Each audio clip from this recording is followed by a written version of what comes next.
Hi, welcome to What the Code. What if I told you that a simple line of malicious code could take over your website or steal your users' sensitive data? That's the threat of cross-site scripting, also known as XSS, one of the most common and dangerous vulnerabilities on the web. In this video, we'll dive deep into the world of XSS, exploring its three major types with live attack demos and practical prevention tips. By the end of the video, you'll learn how to protect your web applications and keep your users safe. Let's get started. Let us begin by understanding what XSS is. It is a security vulnerability that allows attackers to inject malicious client-side scripts into web pages viewed by other users. When successful, it can be used to capture keystrokes, steal sensitive data, deface websites. That means altering the visual appearance or the content of the website, and hijack user sessions. You'll understand XSS better when we walk through the practical demonstration of the attack.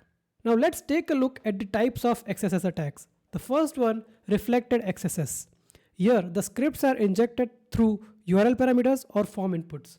Payload is reflected back in the server response, and this is not persistent and requires victim to click on a malicious link. The second type is stored XSS. Here, the malicious script is saved in a database. Payload is served to all the users who access the affected page, and it is the most dangerous as it affects the multiple users. The third type is DOM-based XSS. It occurs in client-side JavaScript, and payload is executed through DOM manipulation, and it never reaches the server. Now let's take a look at the demonstration of each of these attacks. For our demonstration, we have the UI in HTML and server in Node.js. Link to the code repository will be available in the description. We are taking an example of a blogging application where the user can search existing articles, create new posts, and add comment to posts. We have three sections in our UI, each demonstrating the different type of XSS attack. And similarly, we have the respective functions in our JavaScript. On the server side, we have an Express server. We are going to use SQLite as our DB. There are certain packages which we are going to use for the prevention of XSS attack. That's pretty much it. Let me start my server.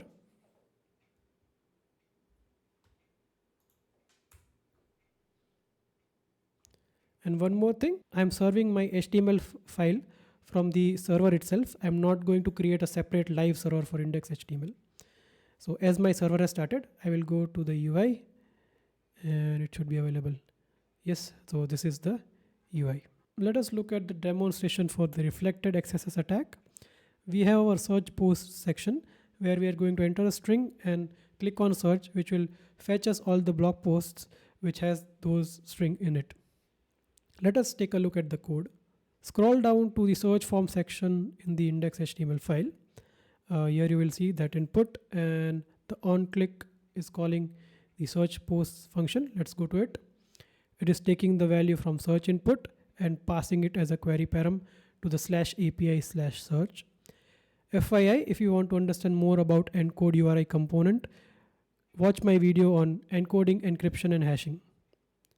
Now let's go to the server side code. On the server, we have created three tables. One is for users, one is for blog posts, and one is for comments. And we have filled the users and blog post data with some dummy content. The search API basically selects all the blog posts which matches the content as the search term. And in the response, we'll be sending all those matched blog posts. Along with that, we are also sending the search term. This is where the vulnerability arises. Let's understand from the demo. Let's search for a valid string. So we have a string welcome in one of the blog posts. So it returns the relevant blog post. Now let's try the attack payload. Before executing, let's understand what it does. So it is an image tag which has the source X. Now we know that X does not exist, like we don't have a file name X in our server. So it will result into an error. And that's what the attacker is taking an advantage, that he knows that on error will be triggered, and in that you can put any kind of JavaScript. And for the demo, we are just showing an alert. So let me just click on search. Here is the JavaScript that got executed, in our case alert. Now you might be thinking, why would a user willingly put this? He would not. The attacker would somehow trick user into adding this by making him click somewhere and automatically getting added into this input field and then getting it clicked. Now to understand how it worked, we'll just go back to our server code. Here if you see, as I had mentioned, we are sending back search results for and the entire search term, which in our case was an image tag, and hence it just worked as a normal HTML. So that's how the attack worked. Let's take a look at the demonstration of DOM-based XSS attack. Here we have a UI where we are going to input a username, click on submit, and it will reflect the username back. There is no server code involved. Let's take a look at the code. Scroll down to the section which says enter username.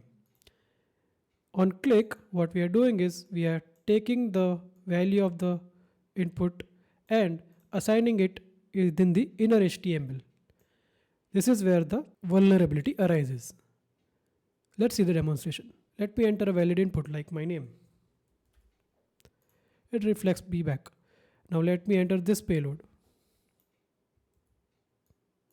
It is an image tag with a file name as a source which does not exist, and it will result into an error on which we are going to override our inner HTML of the current document. So let me just click on submit. Yes, we have overridden our current HTML document. Why did this attack happen? Let's take a look at the code. We updated the inner HTML of the element. That means whatever we add will be executed as an HTML, and that's how the DOM-based attack is executed. Now let's take a look at the stored XSS attack. FYI, to recover from the previous attack, just hit refresh. Here we have a functionality to add a comment to a post. Let's take a look at the code. Scroll down to the section where it says blog post with comments.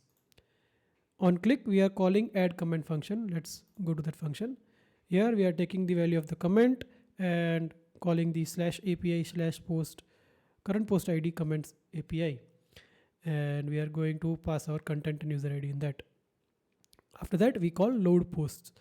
The load post function will fetch the post and all the comments that it has. FYI, we also call load post when we load our UI initially. Let's go to the server. Let's see how the endpoint is handled. So this is the endpoint. Here we are restructuring the user ID and the content and inserting it into the comments table. And here we are using prepared statements so that we are preventing from SQL injection. FYI, if you want to know more about SQL injection, I have a video on that. You can take a look at it. So that was the code. Now let's take a look at the demonstration. First, I'll add a valid comment. Nice post. So that gets added. Now let me add the attack payload. It is the same payload as our previous DOM-based attack. We have an image tag where we are giving a source of some file which does not exist, and it will result in an error. And on error, we are just going to override our document body with the string hacked. So let me do that. And it is resulting into it. Now this is expected, but now what happens is that it gets stored in the comments table. And now anyone who accesses that post will be seeing the same attack. I'll show you how. Let me open this in a separate browser. See, I'm getting hacked. Instead of the UI, I'm getting hacked because this is a stored XSS attack and it is stored in the comments, and hence it is the most dangerous. For this, the attacker doesn't even have to trick the user into clicking something. He can just open the target web application and do this attack, and it will be reflecting in all the users. Now let's take a look at the prevention techniques. First one, output encoding. There are certain NPM libraries which are available which will help you transform certain special characters which can make your website vulnerable into their encoded form, so that it gets stored in their encoded form, but while rendering, it will actually render the special characters. The second one is input validation and sanitization. Let's say you don't even want to allow certain kind of characters which will make your web app vulnerable. then you can choose to whitelist only what you want to allow. For example, if we take an example of a blogging application, we want to allow comments which has only B tag, I tag, EM or strong tag. We don't want anything else. And we don't want to allow any attributes. These are the HTML attributes that I'm talking about. The third prevention technique is content security policy. This is the most important one, and we'll talk about this in detail. It is an HTTP header that the server sends back to the UI. And the fourth one is safe DOM methods. This is especially for DOM-based attack. Instead of using inner HTML, use text content. Inner HTML, use text content. And if you want to take input attributes, and if you want to take HTML attributes from the input, use element.set attribute, not inner HTML. Now let's take a look at the prevention of our attack demo. Now I will demo the first prevention technique, which is output encoding. For that, we'll be using the escape HTML npm package. Scroll down to the section of safe routes. So here is where it starts. And the first one is our safe search endpoint. What we are going to do is when we send the safe HTML back, we are going to escape the search term, which will encode the special characters like less than, greater than, so that it doesn't execute as a script tag. And for showing you how the encoded form looks, I'm going to log it in the server too. Now let's go to index.html and change this to /safe. I'll start my server. Let's go to the UI. Okay. Now let me paste the attack payload.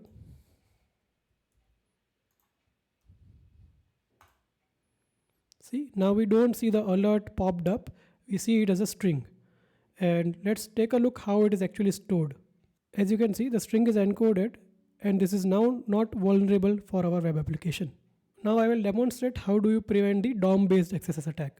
For that, we have one minor change. We are going to change this inner HTML to text content. So now, whatever input, be it malicious, like a script tag, it will be converted into a string and not be treated as an HTML. Let me restart my server. Go to our UI, refresh.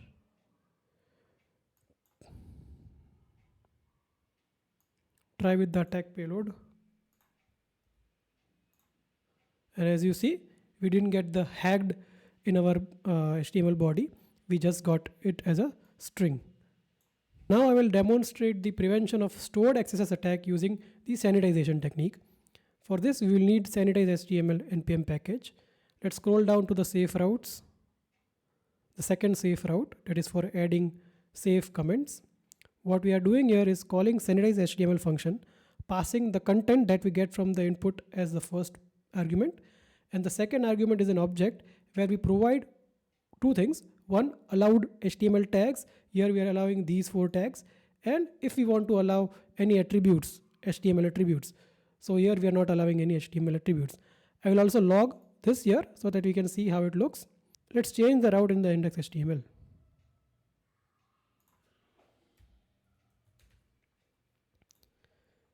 Now let me restart my server. Okay, server is running. Let's go to the UI. Refresh. Okay. Now let me try with the attack payload itself. As you can see, it was completely sanitized because it was an image tag and we don't allow image tag. It was a complete empty input. Let me show you an example with allowed HTML tags.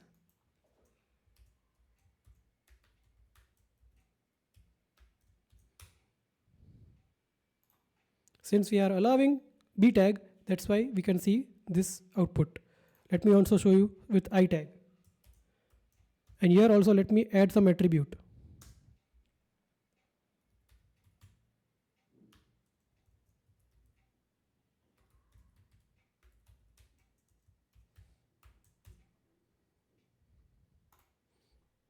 So I am also able to see the I tag. Let's go to the server output and see how it looks. If you see, for the first one, we don't have any output. For the second one, we are seeing the B tag. And for the third one, even though I added an attribute of class, it is not shown here because we are not allowing any attributes. So those are all the 3 prevention techniques. But there is one more thing we need to do in order to completely safeguard our application from XSS attack. Consider the scenario that the attacker somehow was able to insert the malicious script into the comments of one of the blog posts. That means that it is stored now in our comments table. To emulate this scenario, I am going to use this insert statement. Now, how do we protect our application? If you noticed, we have a function load posts, which is calling a API. So now let's make that API safe. Scroll down to the last safe API, which is this one, which is loading the posts. What we do here now is when loading the posts and the comments, while sending the title, content and username, we are going to escape the title and username and sanitize the content. So let's take a look at the UI.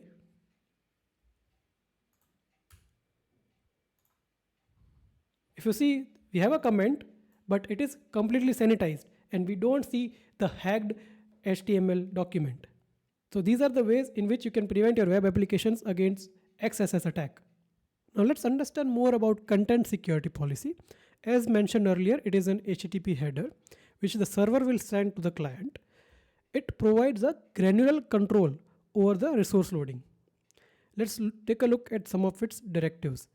Default source. That means for all kind of resources, be it script, style or image. Here, the value we have given to it is self, meaning only allow resources from the same origin, meaning the same domain. FYI, if you want to understand more about origin and same origin, take a look at my course video. The next directive is script source. Here we have example of self, as mentioned earlier, same origin policy. The second one is nonce, meaning number used only once. Here you give nonce dash and some random bytes. Okay, and it will allow inline scripts matching with that nonce. So your server will send it in your response in content security policy, and your HTML should also have this nonce in its script. Okay, we'll see with an example. The next one is strict dynamic, meaning trust scripts loaded by trusted scripts, meaning whatever scripts are trusted, let's say self, any script which is served from the same origin, if it inside it calls a script from another domain, then that will also be trusted. That is strict dynamic. Next one is style source. This is for CSS. Here we have taken example of HTTPS, meaning allow images from HTTPS resources. The next one, image source. Here we have taken example of a URL, meaning allow images from this specific domain only. Now let's see how will it look in the code. We are creating a nonce using the crypto module. It will just create some random bytes and convert into a base 64 string. And in our CSP, we will add it in the script source nonce, which will be the prefix, and the suffix will be the randomly generated bytes. And then we respond with set header, content security policy, and whatever is our policy, which is this. Similarly, we have to store that nonce so that we can send it to our HTML. So in our HTML, the script should contain the nonce attribute with the value of the nonce that we created. So that was all about content security policy. Now finally, let's talk about the best practices. First one, input validation. Always validate on both client and server side. Second, use whitelisting over blacklisting, meaning for example, in sanitized HTML, we will use allowed tags and allowed attributes and not disallowed tags and disallowed attributes, because we don't know going forward if some kind of attribute or element is introduced in HTML which might prove to be a vulnerability. So it's better to whitelist. Third one, validate for length, format and type. Second, framework security features. Use built-in security features and keep frameworks updated. If you are not aware, the JSX, which is used by React, is safe by default and it sanitizes all the input that it gets. For example, if you put something like this, it converts and sanitizes it like this. So that is all that I wanted to share regarding cross-site scripting vulnerability. I hope you understand how the attack happens and how do you prevent your web applications against it. I'll see you in the next video.